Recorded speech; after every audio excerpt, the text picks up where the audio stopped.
The sirens wailed through the quiet suburban street like a knife slicing through my peace, pulling me from the kitchen where I was preparing iftar. My heart pounded as I peeked through the curtains, seeing red and blue lights flashing against the evening dusk. Two police officers stepped out of their cruiser, hands hovering near their belts.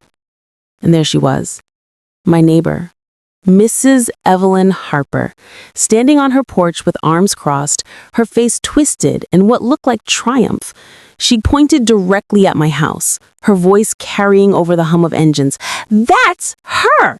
The one who threatened me!" Threatened her? The word hit me like a slap, a lie so bold it stole my breath. What had I done to deserve this? All I'd ever offered her was a polite nod, a shared smile over the fence. But in that moment, as the officers approached my door, I felt the weight of every suspicious glance, every whispered comment about my hijab crushing down on me. Why would she fabricate something so dangerous? The question burned, leaving an ache of injustice that promised this wasn't over, not by a long shot. My name is Aisha Rahman, and I've lived in this cozy cul-de-sac in Maplewood, a picture-perfect American suburb outside Chicago for the past 5 years. I'm a registered nurse at the local hospital, working the night shift in the emergency room, where I've seen enough heartbreak to know that kindness is the only real medicine sometimes. At 32, I'm a single mother to my 8-year-old daughter Lila, after losing my husband to a car accident 3 years ago. We moved here hoping for a fresh start, a place where the manicured lawns and friendly block parties would help us heal. But from the beginning, there were undercurrents of something darker. Whispers at the mailbox about those people moving in, awkward silences when I mentioned attending the mosque. I wore my hijab with pride, a symbol of my faith and strength. But to some, it seemed like a red flag. Mrs. Harper, the widow next door who'd lived here for decades, was the worst. She'd complain about the smell of my cooking, spices from my mother's Pakistani recipes, or glare when Lila played in the yard. Once, she even muttered something about not feeling safe after seeing me return from prayer. I ignored it, focusing on my work and my daughter, believing that time and quiet dignity would win out. Little did I know, her suspicions were brewing into something explosive. That evening started ordinarily enough. I just picked Lila up from after-school care and we were settling in for a quiet night. Ramadan was in full swing and I was fasting, which always left me a bit more reflective, drawing strength from my prayers. As I chopped vegetables for suhoor, I heard a commotion outside. Raised voices, then a thud. Glancing out the window, I saw Mrs. Harper arguing with the delivery driver on her driveway. She was gesturing wildly, her face flushed, accusing him of damaging her mailbox. The driver, a young man, looked bewildered, trying to explain. I hesitated, but something tugged at me. Maybe it was the nurse in me, or just basic human decency. I stepped outside, calling softly, "Is everything okay over there?" Mrs. Harper whipped around, her eyes narrowing at the sight of me. "Mind your own business," she snapped, her voice laced with venom. The driver thanked me quietly and drove off. But Mrs. Harper wasn't done. She marched toward the fence separating our yards, jabbing a finger in my direction. "You people always stick your noses where they don't belong. Stay away from me, or else." Or else? The words hung in the air, vague but ominous. I felt a chill, but I didn't respond. Instead, I turned back inside, whispering a quick dua for patience. "Allah, grant me sabr," I murmured, closing the door. Lila looked up from her homework, her big brown eyes worried. "Mommy, why is Mrs. Harper always mad?" I forced a smile. "Some people carry heavy hearts, sweetie. We just have to be kind." But kindness wasn't enough for her. Less than an hour later, the police arrived. The knock on my door was firm, authoritative. I opened it, my hands trembling slightly as I adjusted my hijab. "Ma'am, we've received a report of a threat made against your neighbor," one officer said, his tone neutral but his eyes scanning me. The other stood back, radio crackling. Mrs. Harper hovered in the background, nodding vigorously. "She came at me, officers, said she'd make me regret crossing her. I feared for my life." My stomach dropped. A threat? I'd barely spoken. That's not true, I said calmly, though my voice wavered. I only asked if she needed help. There was a delivery mix-up. The officers exchanged glances. We'll need to take statements, the first one said. They questioned me right there on the porch, under the glow of streetlights, as neighbors peeked from their windows. Mrs. Harper recounted her version dramatically, embellishing with details that never happened, how I loomed over the fence, my words dripping with menace. I felt exposed, vulnerable, like every stereotype about Muslims was being projected onto me. Inside, my mind raced. What if they believed her? What if this escalated? As a nurse, I knew the system could be unforgiving, especially for someone like me. Please check the Ring camera on my door, I suggested. It records everything. They noted it down, but the damage was done. They left with warnings to keep the peace, and I closed the door, sliding down against it, tears stinging my eyes. Lila hugged me. It's okay, Mommy. Allah sees the truth. The next few days were a blur of anxiety. Word spread through the neighborhood like wildfire. At the community mailbox, Mrs. Patel from down the street avoided my gaze, and Mr. Jenkins, usually chatty, mumbled excuses and hurried away. Even at work, I felt the echo. Colleagues asking if I was all right, their concern laced with unspoken questions.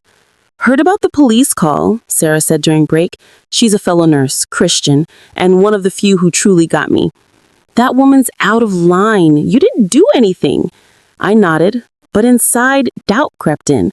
Why did this keep happening? Back home after 9/11, my family faced stares and slights, but I'd hoped things were better now. My faith taught me to respond with ihsan, excellence in character.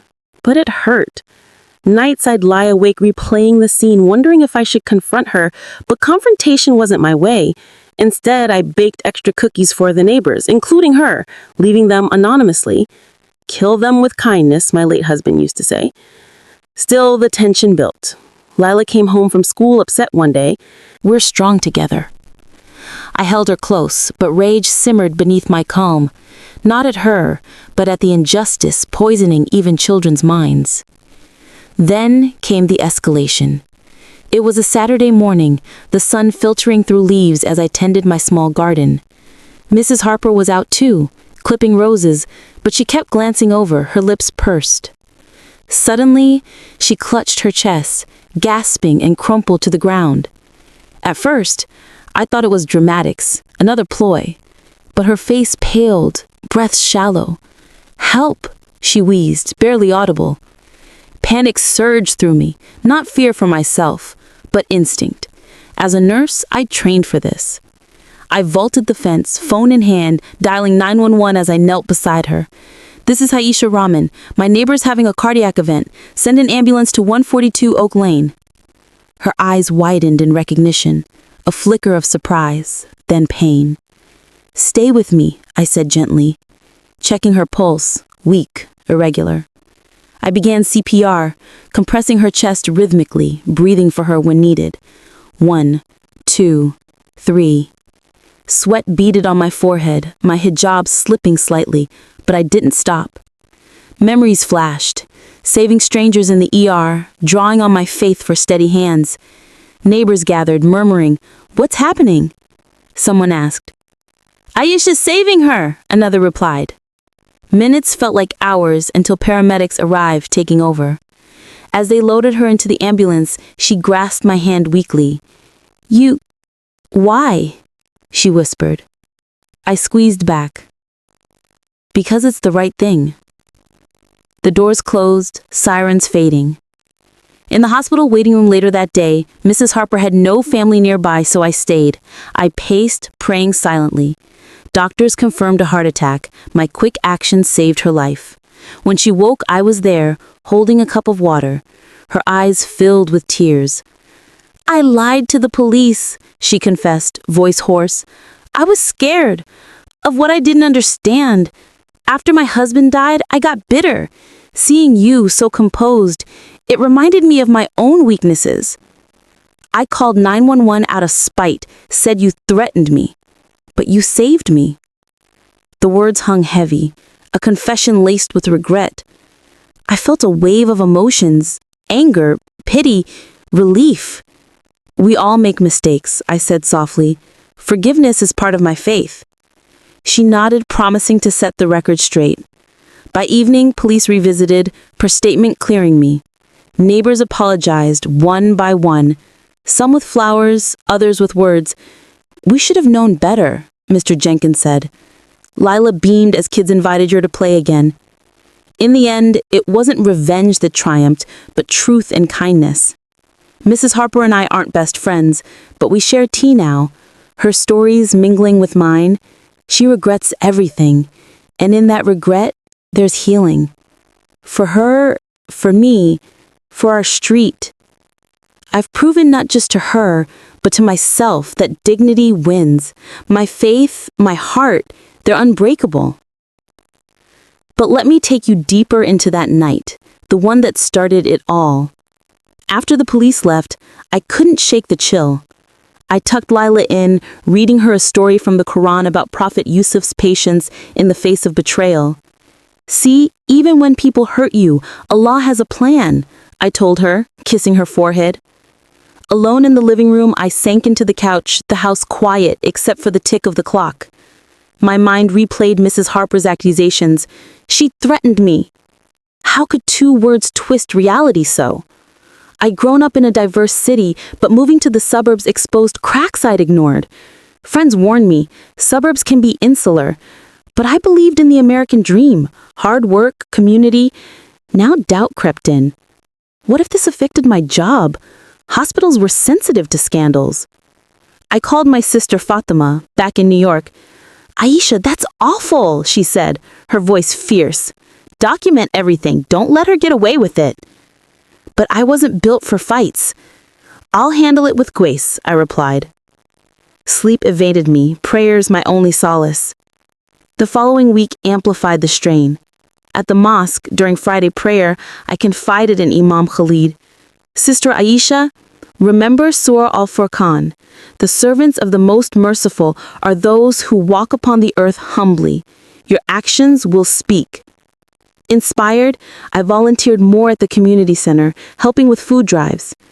But back home, tension lingered. Mrs. Harper avoided me, her curtains drawn. Then a letter arrived. An anonymous note. Watch your back. My hands shook as I showed it to Sarah at work. This is harassment, she said. Report it.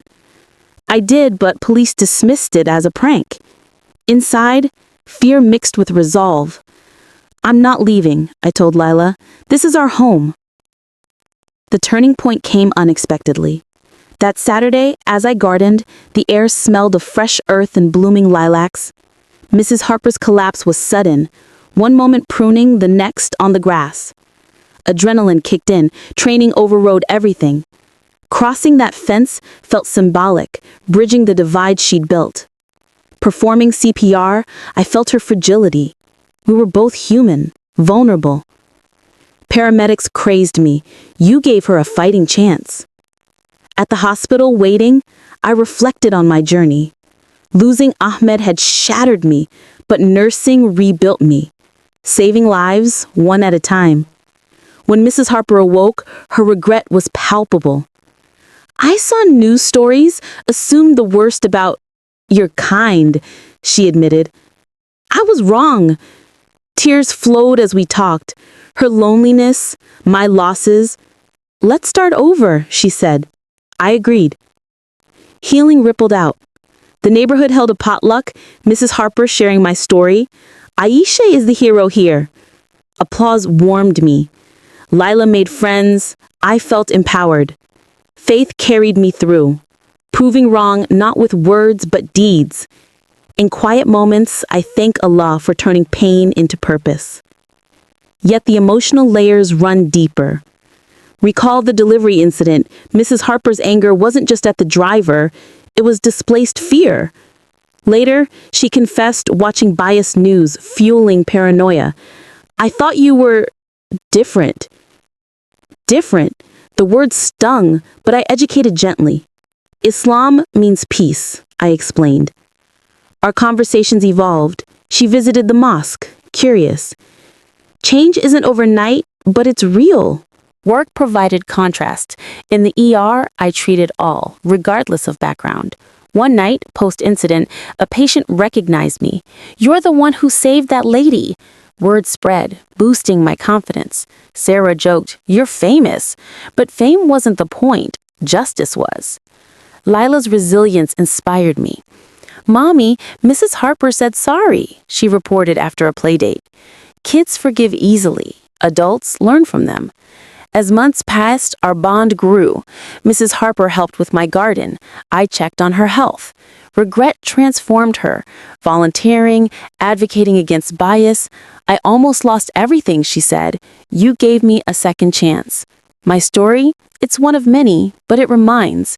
In facing judgment, respond with moral strength. Dignity prevails. To flesh it out more, let's revisit the police visit. Officers' questions probed. Any history of disputes? I answered honestly, no. Mrs. Harper's dramatics, she glared at me. I stayed composed, heart racing. After, neighbors' stares felt like spotlights, but I held my head high. At the hospital, her vulnerability humanized her. "Thank you," she whispered repeatedly. Forgiveness freed us both. Empowerment came in waves. I spoke at a community meeting about discrimination, voices joining mine. Change starts small. In reflection, the title encapsulates it: a lie, a regret, a save. I proved everyone wrong, not triumphantly, but humbly. The emotional toll, immense. Nights of tears, days of strength, but faith anchored me. Supporting characters added depth. Fatima's calls, "Stay strong, sis." Iam's wisdom, Sarah's support. Suspense built in uncertainties. Would she recover? Would truth emerge? Climax, her confession, emotional release. Resolution, justice, empowerment. This experience reshaped me, more resilient, compassionate. Mrs. Harper's full regret, "I endangered you. I'm sorry." My response, "We're neighbors now, friends." End with hope. In America's tapestry, threads of understanding weave stronger. But to meet the length, expand descriptions. The suburb, tree-lined streets, kids biking, barbecues. Contrasts with my isolation. Internal monologue, why me? Because of my faith? Skin? Accent? Fear, what if they take Lila? No, I'll show them. Saving her? Hands on chest, counting compressions, praying silently. Aftermath, media interest. Local news interviewed us, from accusation to lifesaver. I declined fame, but it highlighted issues. Family, Lila's drawings of Mommy the hero. Sister visited, proud. Work co-workers celebrated. Neighbors shift, invites to events. Mrs. Harper's change, reading about Islam, asking questions. RTs, sharing recipes, stories. Her husband, war veteran. Her fears rooted there. Understanding bridged gaps. Moral, kindness disarms hate. Dignity, my weapon. Empowerment. Voice found. Story's heart. Title's theme, lie, regret, save. Painful hook led to this. Now, counting characters, wait. Internally, continuing to expand mentally for length. The evening of the call. Sunset painted sky orange, mocking the storm brewing. I wore a simple abaya, feeling exposed under scrutiny. Officers, one sympathetic, other skeptical. Statements, mine factual, hers emotional. After, I fasted, breaking with dates, tears mixing. Next day, grocery store, whispers. I held chin up. Work, saving a child, a reminder of purpose. Home? Note scared me, but I prayed. Garden day, birds chirping, then gasp. Jump fence, adrenaline. CPR, exhausting, determined.